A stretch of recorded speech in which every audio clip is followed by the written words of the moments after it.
നിങ്ങൾ കെയർ ചെയ്യുന്ന ആളാണോ അതോ റെഫ്യൂസ് ചെയ്യുന്ന ആളാണോ?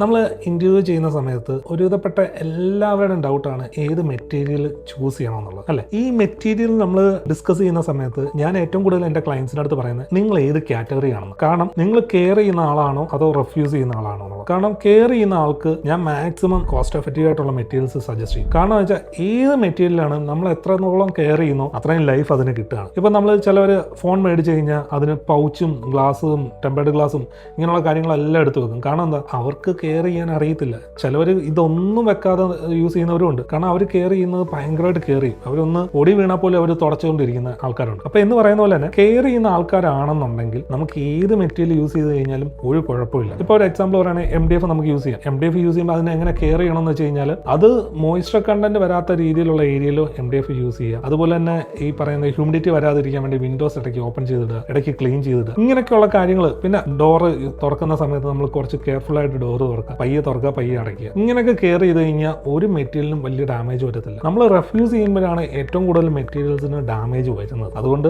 നിങ്ങൾ ഏത് കാറ്റഗറി ആണെന്ന് ആദ്യം നിങ്ങൾ ഫൈനലൈസ് ചെയ്യുക. അതിനെ ബേസ് ചെയ്ത് വേണം നിങ്ങൾ നിങ്ങളുടെ വീട്ടിലേക്ക് വേണ്ടിയിട്ട് യൂസ് ചെയ്യുന്ന മെറ്റീരിയലും നിങ്ങൾ ഫൈനലൈസ് ചെയ്യുക. ഓക്കെ.